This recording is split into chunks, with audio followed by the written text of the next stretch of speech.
കൂട്ടുകാരെ, ഗൗരി ശങ്കറും കിടിലൻ വഴിത്തിരിവിലേക്ക്. അതേ പ്രേക്ഷകരെ, നമ്മുടെ ഗൗരിയും ശങ്കറും കടുത്ത വാശിയിലാണ്. ചാരങ്ങാട്ടി ഒരു ചില്ലി പൈസ പോലും വേണ്ട നമ്മുടെ ശങ്കർ ഒറ്റയ്ക്ക് അധ്വാനിച്ചുണ്ടാക്കുന്ന പൈസ, എൻ്റെ ഭർത്താവ് അധ്വാനിച്ചുണ്ടാക്കുന്ന പൈസയിൽ മാത്രമേ താൻ പഠിക്കൂ, തനിക്ക് ആരുടെ ഔദാര്യം വേണ്ടെന്ന് നമ്മുടെ ഗൗരി മുഖത്തടിച്ച് നമ്മുടെ അമ്മായിമ്മയോട് പറയുന്നുണ്ട് കേട്ടോ. രാധമ്മ തങ്കച്ചിയുടെ അടുത്ത് പറയുന്നുണ്ട്. ശേഷം നമ്മുടെ ശേഖരൻ നമ്മുടെ കമലയുടെ അടുത്ത് പഴയ പോലെ വിളച്ചിലൊക്കെ ഇട്ട് വരും. അപ്പം നമ്മുടെ കമലയുടെ ഒരു തോക്കൊക്കെ ചൂണ്ടി, നീ എന്താടാ വിളച്ചിലെടുക്കുവാണോ, നിന്നെ കൊന്നുകളെന്നൊക്കെ പറഞ്ഞ് ഷൂട്ട് ചെയ്യുന്നൊരു രംഗാട്ടോ. കിടിലനാണ്. എന്തായാലും കമലയുടെ അടുത്ത് ഇനി നമ്മുടെ ശേഖരേട്ടൻ്റെ ആ ഒരു പഴയ കളിയൊന്നും ചിലവാകത്തില്ല.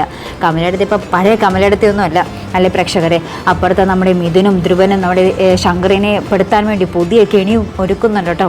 എന്തായാലും നമ്മുടെ ഗൗരിയും ശങ്കറും ഇങ്ങനെ തന്നെ മുന്നോട്ട് പോകുകയാണെങ്കിൽ അടിപൊളിയായിരിക്കും അല്ലേ പ്രേക്ഷകരെ. നമ്മുടെ ധ്രുവൻ്റെയൊക്കെ ചതിയിൽ പെടാതെ നമ്മുടെ ശങ്കറും ഗൗരിയും ദീർഘകാലം ജീവിക്കട്ടെ. നല്ല പ്രണയത്തിൽ ഇപ്പോൾ പോകുന്ന പോലെ തന്നെ നല്ല രീതിയിൽ തന്നെ പോട്ടെ. നമ്മുടെ മഹാദേവനും അവർക്കിടയിൽ ഒന്നും ചെയ്യാൻ സാധിക്കാതിരിക്കട്ടെ അല്ലെ പ്രേക്ഷകരെ. എന്തായാലും നമുക്ക് കാത്തിരിക്കാം. അപ്പോൾ ഇതുപോലുള്ള പ്രൊമോ റിവ്യൂസിനും എപ്പിസോഡ് റിവ്യൂസിനും ഒക്കെ നിങ്ങൾ മറക്കാതെ ചാനൽ സബ്സ്ക്രൈബ് ചെയ്യുക. അടുത്തൊരു വീഡിയോ വരുന്നത് വരയ്ക്കും ഗുഡ് ബൈ.